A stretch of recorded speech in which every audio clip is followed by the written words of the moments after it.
It gives me great pleasure, really great pleasure, to introduce Dr. Ralph Kilmann. I have used the TKI with my clients before, and I think it's brilliant.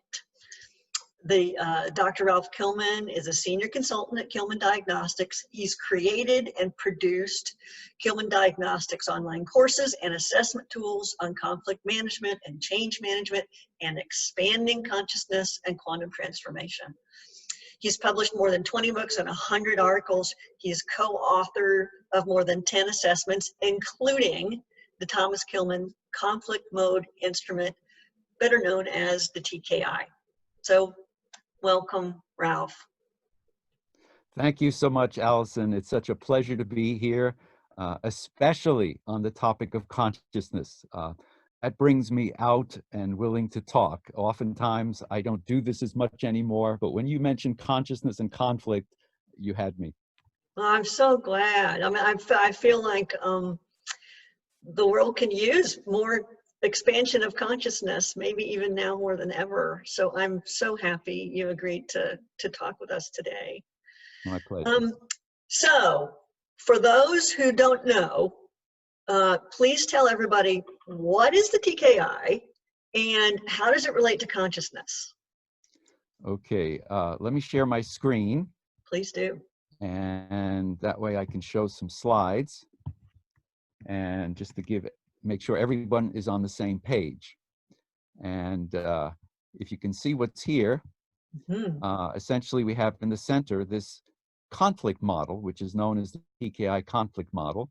And very briefly, it's based on 2 dimensions: the extent to which I try to get my needs met when I find myself in different points of view from others, as well as cooperativeness, which is the extent to which I try to get your needs and concerns met whenever we have a difference or we have something to resolve.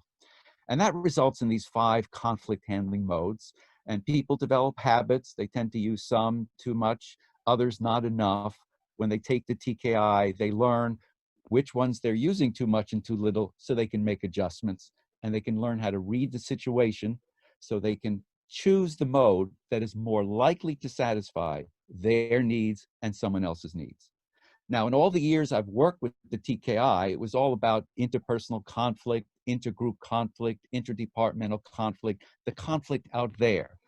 And as I grew myself as a person, I realized unless I resolve the conflicts that are inside, I'm going to keep repeating certain ways I address conflicts out there.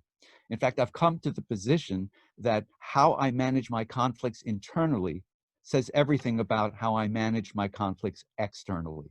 And that is perhaps one of the most important lessons. Otherwise, we keep acting out of a conditioned mind, out of habit, use the same modes again and again. We don't realize we're recreating the patterns that we developed since childhood and thereafter.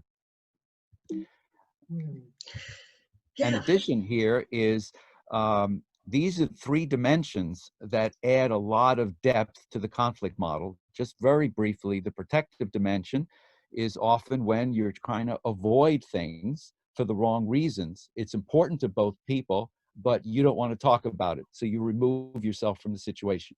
With the distributive dimension, you start saying, well, let me try it this way, my way, or your way. We go back and forth, but at least we're talking about it. The most we can come up with perhaps is a compromise where we're both partially satisfied, whether inside of ourselves or outside. But we have the potential, as the model shows, is to move up the integrative dimension. This is transcend and include. This expands the size of the pie where our needs can be met. And in terms of, for example, one of those inner conflicts of, am I governed by my ego or my soul? It doesn't have to be one or the other. We don't have to destroy the ego in order to satisfy the soul. We can have both, and that's the integrative dimension.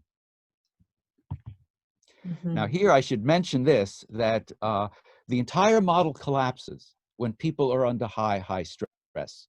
And we see this so now in our current times because the situation creates stress. Now, of course, other times, there's other things causing stress. There can always be stress, so it's how we respond. But when we are stressed out by the current times, then the TKI conflict model collapses, where competing becomes fight, avoiding becomes flight, and accommodating becomes freeze. These are no longer mindful choices. We're no longer reading the situation and deciding what to do. We're responding through our sympathetic nervous system. We shut down. It's as if we saw a wild animal and we're going to run, we're going to freeze, or we're going to fight. And that's what it's down to. And then lastly, there are these stages of consciousness. This is where I bring consciousness in. This is like Ken Wilber's model, where at the protective dimension, we tend to have more an egocentric perspective. It's just all about me and everyone else is an object and I can treat them accordingly. And as we move up, we can start getting onto the distributive dimension with an ethnocentric perspective. And eventually we can move up to a world-centric or spirit-centric. So this is how consciousness expands as plotted on those dimensions on the TKI conflict model. Hey, And will you, here, before you go too much further, Ralph, will you talk more about what it means to be an energy body? sure, one of the foundational conflicts, and it's the first one, in fact, is whether or not you believe you are either a physical body or an energy body. In the Western world, we're still focused on being a physical body, and we seek physical remedies when something goes wrong. Whereas the Eastern world and certain healing modalities look upon us as an energy body. And if we have this dialogue about are we one or the other, we're going back and forth on the distributive dimension. Whereas in fact, we're both. We're both a physical body as well as an energy body. In fact, this is what it looks like when we're stuck in the protective dimension where we don't even talk about it. This is what it looks like when we say, well, we're a physical body, or let's talk about chakras. Let's talk about energy. What does this mean? How do we bring our energy into the workplace? Do we only bring our physical body, our hands, or do we also bring in a spirit, an energy that moves people into action more than any words can say? And ultimately, can we integrate this? So this is how we first take the protective dimension. We're not talking about it. We're removing ourselves from that dialogue to the distributive dimension where it's either or. I'm either a physical body or an energy body, until the point where I can finally say, wait a minute, I don't have to choose. I can be both. And by being both, I expand the pie. I become more a whole person and can be present as a whole person for everyone else. Mm-hmm. So when you use the term spirit or spiritual, what's the context in which you're using that word? Spiritual, people often have confused that with religion, which is not the intention. Spiritual means that the recognition that there's something beyond your ego encapsulated skin. You are more than just a mind and body, that there is a larger consciousness of present. Carl Jung talked about the collective unconscious. Sheldrake talks about morphogenetic fields. There's something out there we don't always talk about in Western education that is beyond us. So spirituality to me is simply, I recognize that there is a higher intelligence. There is a process out there. There is pure consciousness that is above and beyond what I happen to be experiencing as just my own mind within my own skin encapsulated body. And that to me is Mm-hmm. spirituality. And when you Mm-hmm. start realizing you're more than that, the ultimate test of spirituality is when someone gets hurt around the world, let's say in Africa and Asia, that concerns you as much as your own child being hurt. When you're at that point, then you've encompassed the entire consciousness of the universe. That's beautiful. That's beautiful, Ralph. So what's the relationship between my spirit and my energy? Well, if I go back to this, this is the model by David Hawkins, and he talked about these as emotional energies. So your energy, people say, well, energy, subtle energy, what does that mean? Well, let's talk about the emotions that manifest the energy. And at the protective stage, just get the sound of these energies and you can feel it. Shame, guilt, apathy, grief, fear. And that sounds very different than love, joy, peace, light, and compassion. And what does it mean when you approach a conflict situation, either inside you or outside you, with the lower energies, the middle energies, or the higher energies? These are energies / emotions, because if you don't start talking about what is a person radiating in terms of the feeling, the emotion, then it's all just subtle energy. What does that mean? But when you're in a room with someone that is largely angry and is afraid and has grief of loss and desires things, it's a totally different experience than being in the room with someone who just wants to spread love, joy, and peace. And yes, this can happen in organizations. This isn't just reserved for at home and retreats. Just like any workshop, the issue is, can we bring what we learn into the workplace where it counts? And these energies make a huge difference. How aware uh, is do you sense that organizations are of their energy and kind of where they are on that spectrum? Well, when I gave many presentations, I would often poll the audience and say, how many people here have heard of meditation, yoga, Reiki, mindfulness? And I go down a list, and most people raise their hand. How many people are making use of this in their personal lives? Many hands go up. Then I ask, how many people are talking about this in the workplace? All the hands come down. There's a cultural norm that says you don't talk about these things. There's initially a taboo about you don't tell people you're in therapy and trying to learn more about yourself, because then they may define you as crazy or worse. And so they don't talk about, oh, I'm experiencing my energy moves, how it radiates. And I want to bring that into the workplace. What do you think about this? People don't talk about it. We have to change that, because in the early days in Britain, there were signs that said, hands for hire. That's all they wanted in the organization, was a person's hands for manual labor. Now, at the other end of the spectrum is, Like if you heads want to for get the full involvement of a person, let's bring in all their mind, body, spirit, consciousness. Let's bring all of it in, and let's take full use of it. Those are our human resources as a totality. We are so limited right now in what we're making use of people in the workplace. And that's why they're often disengaged, disempowered, dissatisfied, unhappy at work. Love that. So have you ever worked with an organization that you felt allowed and encouraged people to bring their whole selves to work and had conversations as part of the organization around that? It certainly can happen, and I've experienced it, but let me qualify it this way.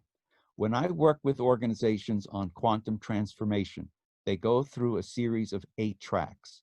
It starts with culture, skills, and teamwork, the informal organization. They discuss and learn all about ego and how they interact, about conflict management. They look at their cultural norms like don't take chances, don't disagree with the boss, don't share information with other groups. They become more conscious and aware of how they behave in the organization. And then on that foundation, they start getting an interest in, well, I want to learn more about myself, the joy window, communication styles, conflicts, ways we motivate people, intrinsic rewards. I want to learn more about myself. And as a result, they start asking these questions, and then I'm delighted to bring them this material. Some of what I'm presenting to you here, I've also presented to organizations. And yet, if they haven't gone through the earlier tracks, most people in organizations are just trying to survive, stay out of trouble, do what they're told, and then go home at night and do what they enjoy. Yeah. And so it's as if it's like Maslow's hierarchy. You have to get to a certain point of awareness before you realize there's so much more to ask. There's so much more of me. And if I could bring this into my organization, I would look forward to going to work in the morning. I spent most of my adult waking life in an organization. Why shouldn't that be a place where I can grow and develop and truly be myself and contribute my all to customers and other stakeholders? Yeah. And I think that millennials are kind of demanding it. I mean, I think that's what, I mean, maybe I'm no generational expert, but I think that the millennials, I mean, we have a chance of, I feel like we have a chance of transforming organizations if we actually listen to the desires of some of the millennials. I don't know. Do you get that sense? I get the sense that this is bubbling up all over the planet. It's not about the generations. It's about That's a a good point. time where people are going to say, we've got issues of climate change, global warming. We have threats of pandemics. We have international conflict. We have the potential of nuclear war. We have migration issues. We've got all kinds of divisions in politics like never, ever before. And ultimately, people come to the point and say, what is the basis of all this divide that is beyond anything I've experienced before? It says, because we're acting out of an old paradigm of low conditioned consciousness. And if we want to rise above it, we have to expand ourselves. To quote Albert Einstein, one of his famous quotes is, you can't solve a problem by the same consciousness that created it. You have to transcend and include, you have to go beyond. And I think, how many crises do we need on this planet before we realize that the bottom line of human society is the evolution of consciousness? And that's the only way, by moving up this diagram, is the only way we can expand the discussion, talk about things, and then bring people together so we make decisions from a point of view of love, joy, peace, and compassion. And yes, I use those words in organizations. I say it. And then people start, and you ask people, are you happy? Are you engaged at work? Do you want more? What do you want for your kids if you have kids? Do you want them to have the same kind of experience you have? Or do you want there to be progress in society? It's all about consciousness. Every question, every problem, every conflict looks different as you move up this set of dimensions. Yeah. You know, I had this, like, as you're talking about this, I had this like, moment, like something you just said and something you just channeled was just like, yes. Like, that was amazing. And incidentally, when people go through this material and talk about it at work, so it doesn't just stay in a safe workshop, it actually is discussed in the workplace. And people discuss, how can we bring this into our group meetings so all our complex problems can now be looked at a higher stage of consciousness? And then what unfolds, and this is where the magic begins, it's transcendent dialogue. People connect from the spiritual plane. They tap into information, energy throughout the universe. That is where creativity begins and where it ends. We are mere conduits for the creativity that's out in the collective unconscious. Once we say that's no longer taboo to discuss, but there's something right there for the development of human resources, we have the potential to bring into groups a level of creativity that people have rarely experienced in their lives. But without a foundation of cultural norms that allow people to feel safe, secure, that they can speak their mind, that they are appreciated. If they don't speak, they're drawn out and they're asked for their opinion. They're respected. There's supportive communication. There is compassion. Then all of this will come alive and organizations can tap it for the betterment of society. It's so good. You know, one of my friends and colleagues is this really talented energy worker, and for a variety of reasons, she went to work for Amazon, and she's just suffocating. And it's not necessarily attributed to Amazon or because of Amazon, but she's just suffocating in a traditional corporate structure. I so often would also poll the audience and say, how many people love the work they do? And there'd be one or two people who would raise their hand in an audience of a few hundred. And I'd ask those people, what company do you work for? And they'd say, I'm self-employed. I work for myself. Yeah. I know, right? Once an organization is old and large, it becomes more bureaucratic. It becomes more controlling. People feel more stifled. It becomes what I call the Newtonian organization. And the whole point of this work is to transform a bureaucratic Newtonian organization into what I call a quantum organization. And the heart of the quantum organization is self-aware consciousness. Everything is based on that. Everything. Okay. 1 second. My dog is scratching at the door. She's not wanting to be divided. Oh, come on.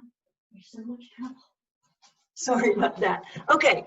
So, is there anything you want to present before on your screen before we go into more questions? I hope we get to those other foundational conflicts as well, and I have some slides on that because that's where the fun really begins. It's not just about physical body, energy body. Let me see what the questions. We've got a question. Okay. Oh, thank you, Margie. We got a very nice note from Margie that says she's feeling uplifted and encouraged. Yay. Dana, do we have questions in the question box we want, or the chat box that we want to address? We don't have any questions. We have tons of comments on just how grateful everybody is to be having this conversation. And Tim Brody mentioned that they were teaching Dr. Kilmann's theory, including the aspect of emotional energy in the Canadian military, and just the Awesome. effectiveness and efficiency that it provided. So lots of great comments. Thank you. Okay, will you tell me, I mean, the question that keeps coming up for me is now, how do we expand our awareness? But where do we go next? Well, first is to, again, this happens in the culture track, where there must be a discussion on what are the norms about talking about mind, body, spirit, consciousness, bringing your whole self into the workplace. If you don't break that norm, then people are not going to talk about it. You can send them to a course, you can send them to a workshop, they can take an online program, but it stays there. It doesn't move into the workplace. In fact, what I call is the 3-day washout effect.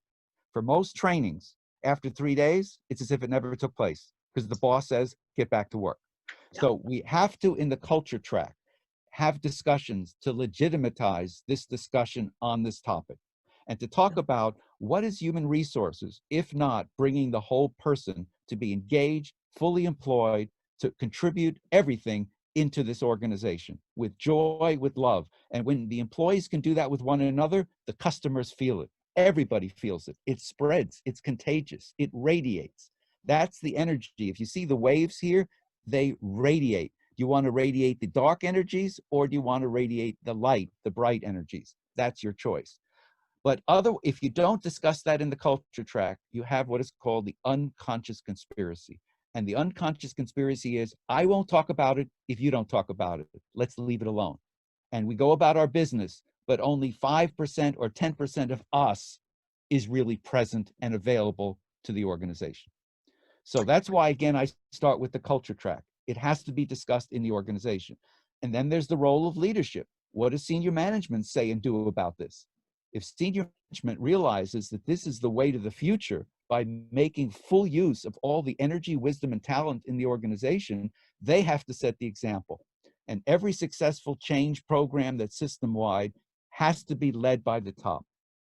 They have to understand it. They have to embrace it. They have to set the example. That groups and departments can't make great headway on their own. But if you want this to spread throughout the organization, this is what is called leadership. And if it's not senior management's responsibility to fully engage people towards the pursuit of the most important strategic objectives, what is their responsibility? Why are they there? Right. They have to set the example for bringing everything to the table in the best way possible, so we can have the creativity, the engagement, the empowerment that we need in these very turbulent times. Yeah. I'm wondering if it would be useful, you've talked about the culture track and some of the other tracks. I'm wondering if it would be useful for us to bring up that visual on the 8 tracks. Let me see. And I have it if you don't have it handy. I have it further down here somewhere. See all these interesting slides I have here. Oh, there it is.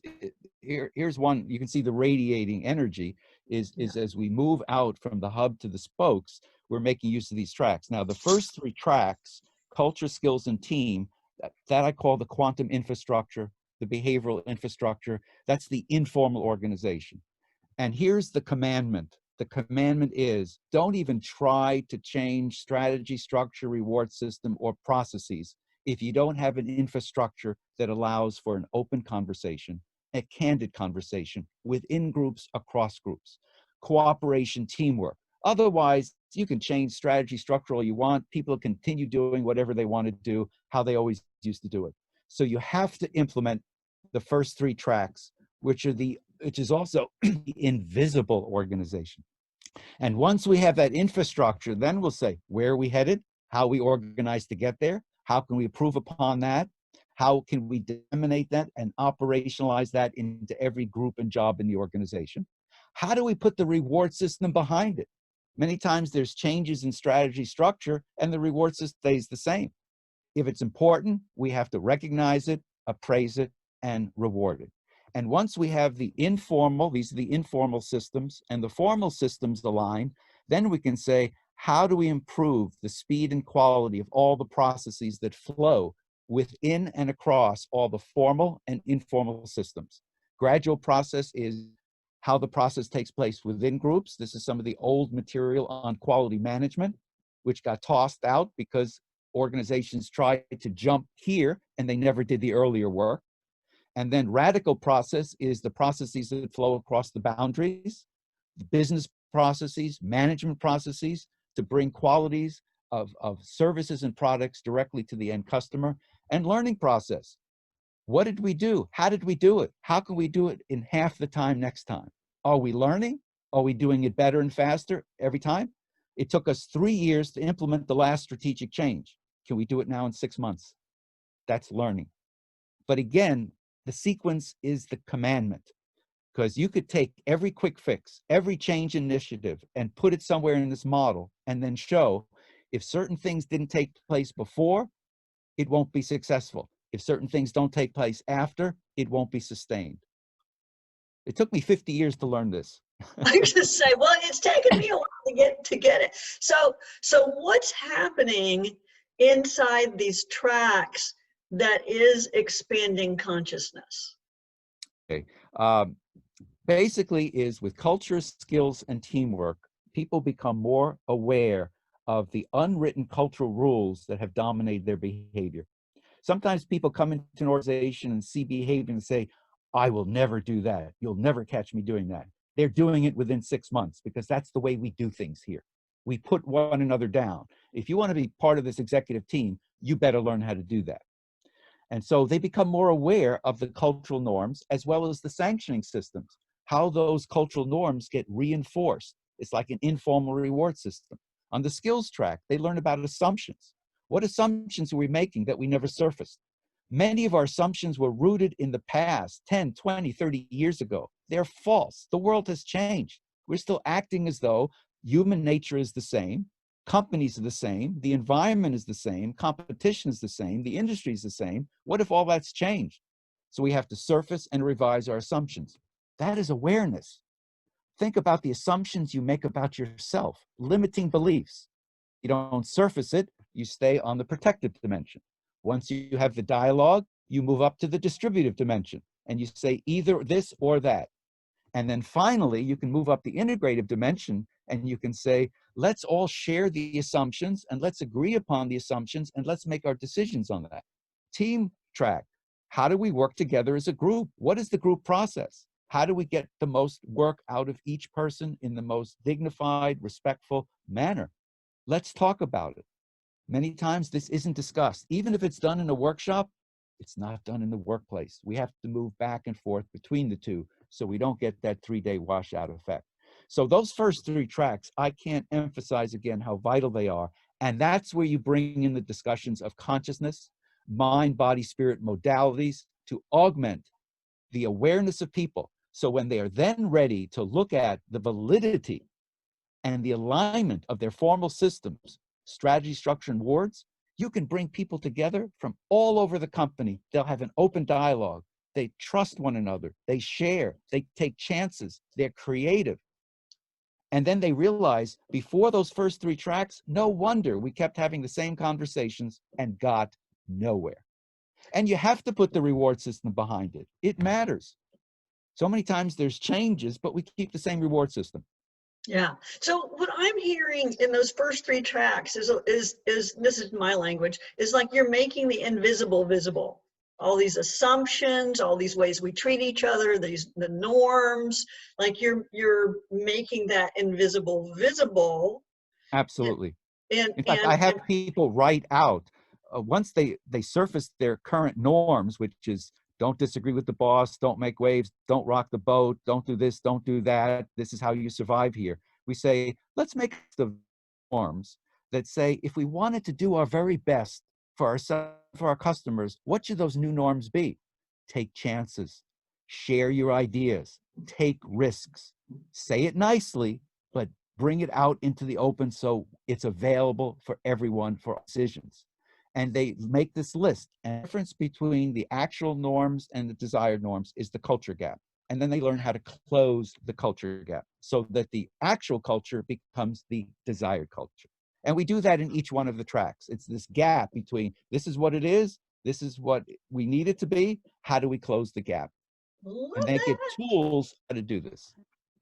I love that. Okay, so you talked about bringing in mind, body, spirit modalities. What are some of those mind, body, spirit modalities you bring in to close the gaps? Okay, once we have the foundation from the first three tracks, that's so important to emphasize. You can't just put mind, body, spirit, consciousness into an organization when they're not even having an open dialogue about what they really feel about anything.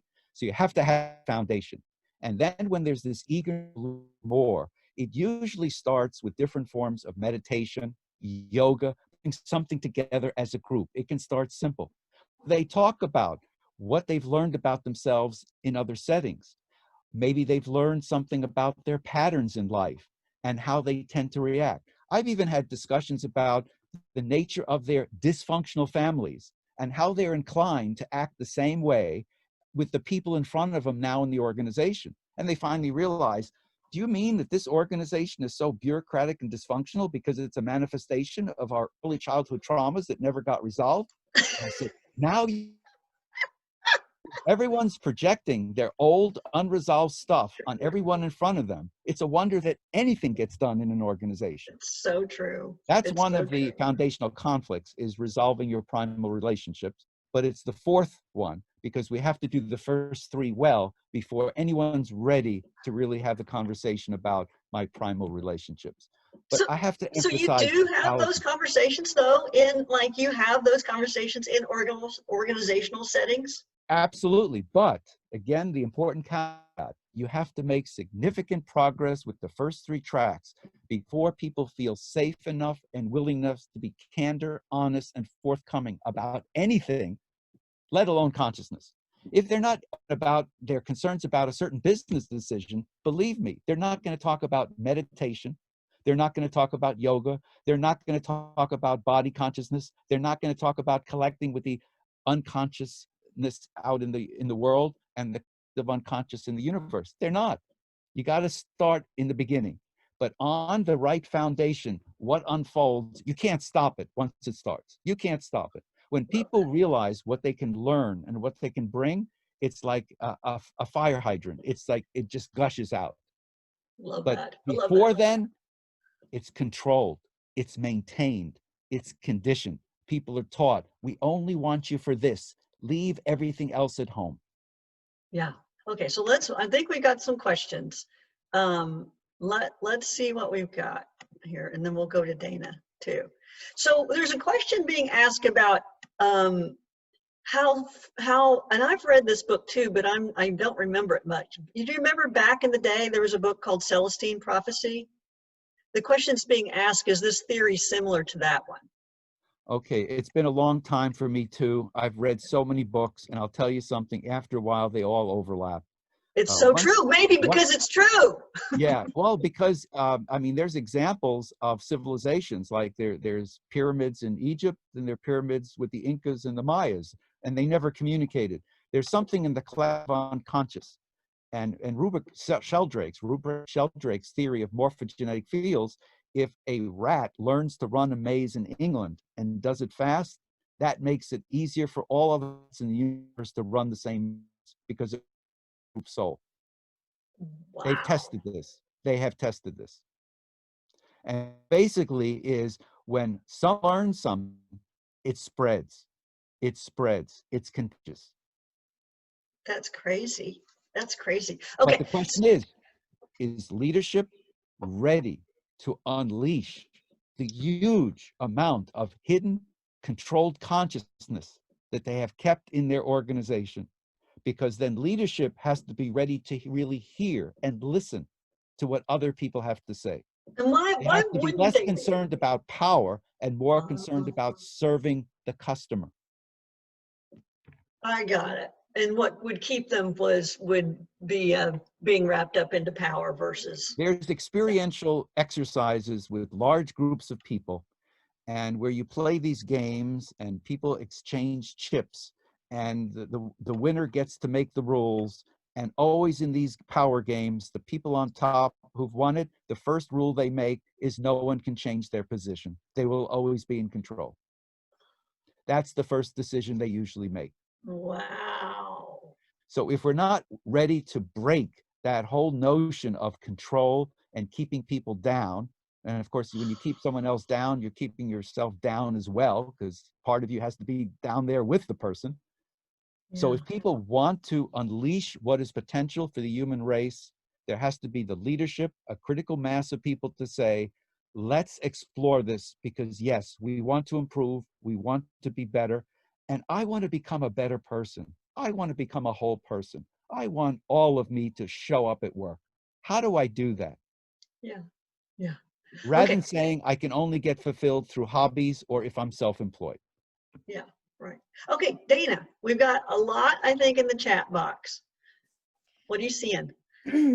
Someone had a question about why do you think organizations are not talking about this more? Well, I think for the most part, there's a well-known book called The Four Agreements. And I actually met the people, Miguel Ruiz, I think it is, Uh-huh. and he did a presentation down here. One of his principles talks about how conditioned we are. He uses the word domesticated, like animals. And we are so conditioned. And most people spend most of their lives, if not their entire lives, totally conditioned and never talk about anything else like, who am I? Why am I here? What is my calling? What am I here to do? How am I in to the universal puzzle? They don't have those conversations. They just live out the life that was given them. That's where most people still are, at the lower levels of human consciousness. But Yeah. once you've experienced how more can unfold, then that opens up the desire. But that's where most people are, and they design their organizations accordingly, as their families have been designed. In Yeah. fact, this joke I tell is they did a study, and they found out that 90% of all families of origin are dysfunctional, 90%. And they could never find the other 10%. Yes, I know. So we've all had trauma, we've all had disappointment, we've all had loss, we've all been conditioned. What does it take to break out of that? And my Yeah. belief is the power is in the organization. I don't rely on one-on-one dialogues with therapists or counselors. There's too many people. We don't have enough time.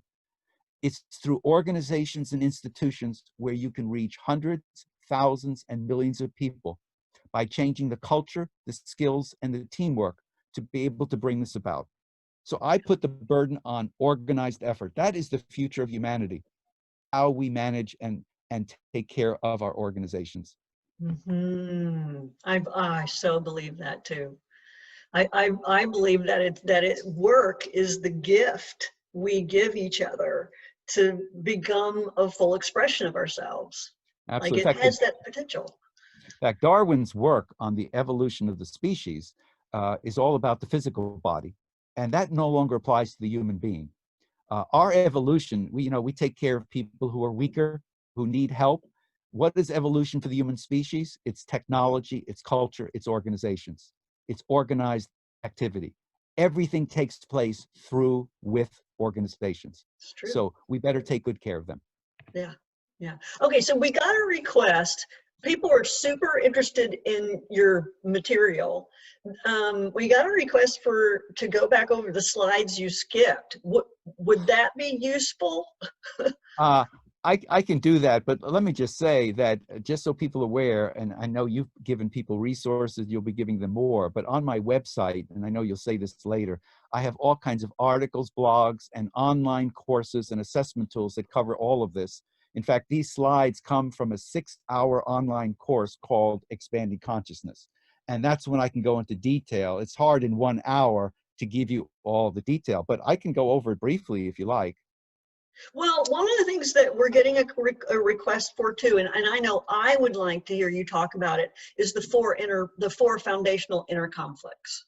Okay, let me go back here. And I think we did the energy body, right? Energy body, physical body. And then here is a fascinating one. Are you governed? This is the second foundational conflict. Are you governed by your ego or your soul? Now, when you're on the protective dimension, you don't even have a dialogue about this. You remove yourself. You don't even know that this is a subject of conversation, either an inner dialogue or with someone else. And then you start moving up to the distributed dimension. And here is you're just an ego with a mind and body. And here you've got this connection that goes beyond your mind and body. Which one is it? Well, this is the intuition. And in workshops, I have people write out the nature of their ego, the nature of the soul. And the ego is all about safety, security, glory, immortality, fame, power, money, on and on. The basic ego stuff. And it's a great drive. We don't want to get rid of it. Why would you want to get rid of any part of you? But how do you integrate it into yourself? Whereas the soul asks, what is my calling? Why am I here? Why was I given the gift of life? What am I here to do and to contribute? And then it's not either or. Eventually, you learn that you can integrate like this. You can integrate it.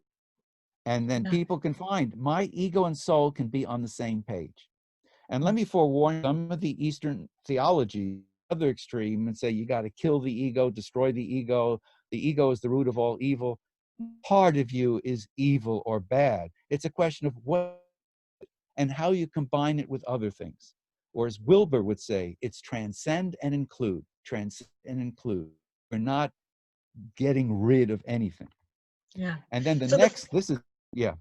So the first inner conflict was physical. Am I a physical body or am I an energy body? The second inner conflict was, am I an ego or am I a soul? I'm governed by my ego or my soul in terms of the voices I hear and how I should be spending my time and my energy. Yeah. Which one do I listen to? Well, Yeah. it doesn't have to be either or, it can be both. And then the third is to first put it in matter. This is one of my favorite quotes that's etched on a wall in the British Museum, is by the poet William Blake. I must create my own system, or sometimes he says, I must create a system or be enslaved by another man's. If we don't become aware of surrounding systems, here's us as an individual. Look how we're dominated by our systems. At least 80% of what goes on is driven by the systems and processes, at most 20% by people. We like to think of ourselves as almighty, you know, it's all about people. An organization is just the people. No, that's 20% at most. Percent is the system. And if you don't get conscious and aware of your system, you will be enslaved by it. It will be someone else's system. Whereas self-managing systems recognizes that people can be empowered, create the systems that serve themselves, their consciousness, external stakeholders. So here is the dilemma, is, are you separate from your systems, or are your systems an integral part of who you are?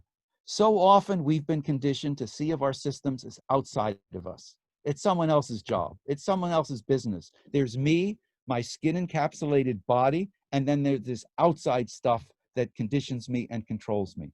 Well, if you're under the protective dimension, you're not going to even talk about it. Now we begin talking about it. So this is the person who's now integrated ego and soul into a self. And then here is one of my models which talks about, as I showed you, the whole system, the culture, the skills, the strategy, the structure, reward. Well, which one is it? Is this a part of me or are we separate? This is a beautiful diagram. This says we can realize that we are our system and we are fully responsible for our systems. And when you take that perspective, that changes how you look upon strategy, structure, and rewards. That's part of me. I have to be responsible for it. We have to do something. But again, without first going through culture, skills, and teamwork in the first 3 tracks, you won't have these discussions. It won't take place. And management will say, it's our prerogative to change the systems. Here's what they are, and this is what you need to do. That doesn't empower people. It doesn't empower people. It does just the opposite. It disengages them. And then here is the 4th foundational conflict. And I save it for the 4th because I think it's easier to address once you've done the first 3. And that is, of all my primal relationships, and what I've learned and what my past is like, have I healed those things? And there is a truth in terms of this is my experience, this is your experience, where people actually go back and talk to their parents, their significant others, their guardians, whatever. They try to come to peace with what happened and resolve it. And first, they don't talk about it, they just suffer. Those are two people suffering. And then they can talk about what happened. They can begin to think about resolving it. Now, this is whether you go to therapy or you have dialogues with families. People have read my work. I get so many conversations. I sat down and I had a conversation with my dad, and I wanted to do that before he passed because I can't talk to him when he's gone. Yeah. And I remember this cartoon once where a person went to a graveyard and dug a hole in the ground and put a pipe in it so he could have a conversation with his parents. And I say, let's see if we can do that while they're still here.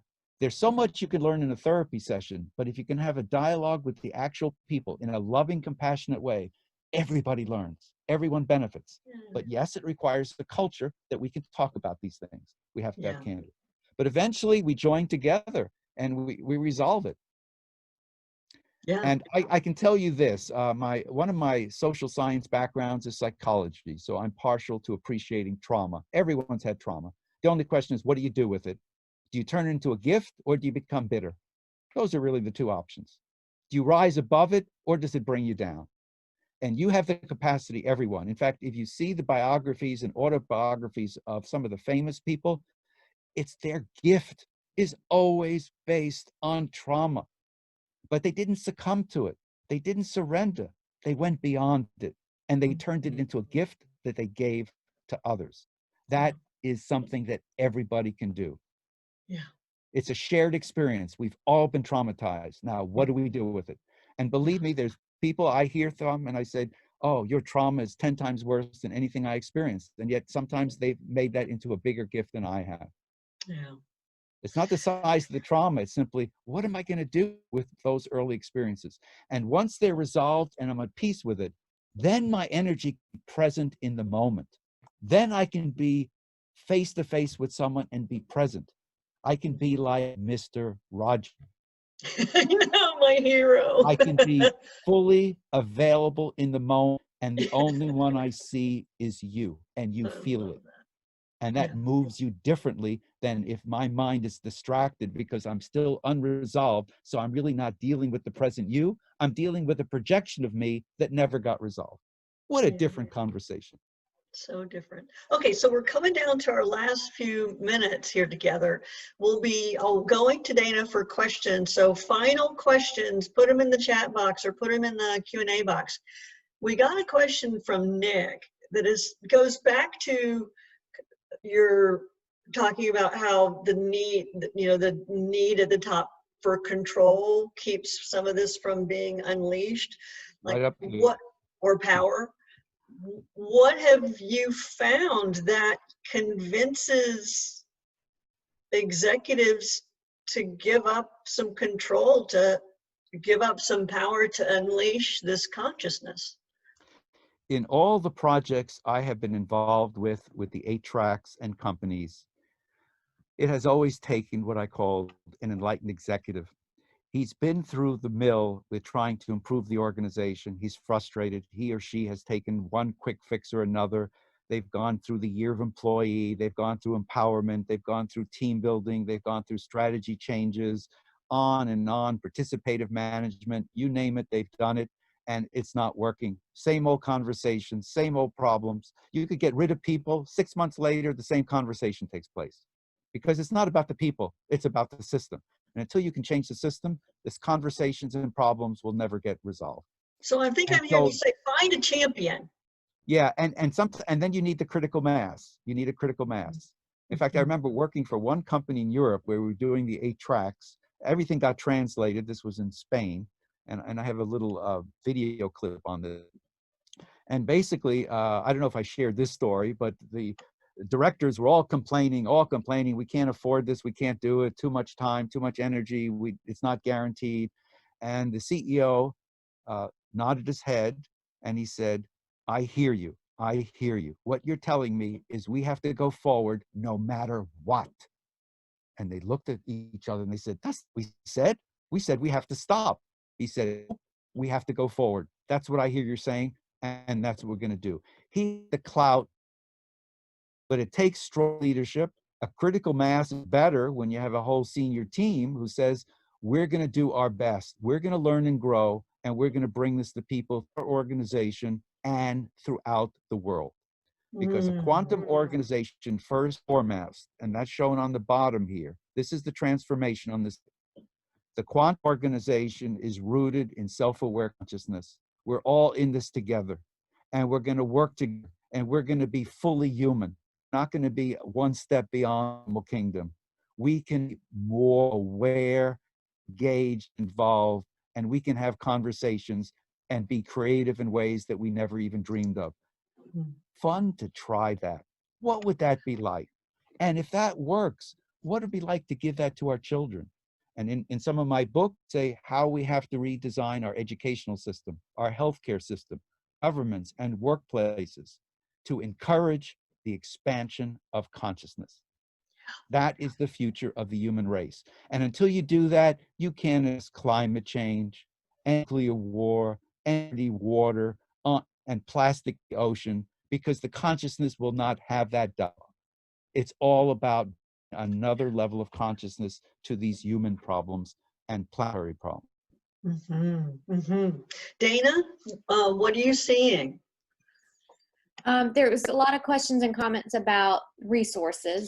So I know you'll touch on that in the end, but want to let everybody know we'll be providing resources and links to Dr. Kilmann's course and our slides and different things. Yeah, so a couple of things. Rose asks a question when I talked about work as a gift. What was that? I believe that work is the place in which it's the crucible for conflict for us, both inner and outer conflict. And it's that inner and outer conflict that we get to experience. I think of it like stones rubbing. We are all like stones rubbing against each other, with every knock an opportunity to see ourselves more fully and to express ourselves more fully and to reconnect with ourselves more fully. And so work is the gift of allowing us to become fully expressed. So that was what I was saying. Yeah. Well, whether you're talking about parts in the physical world, quantum physics, or people in the psychological world, it's all about differences, diversity, conflict, healing. This may be a surprise. After all these years, I see everything in terms of differences, diversity, conflicts, and how are they resolved.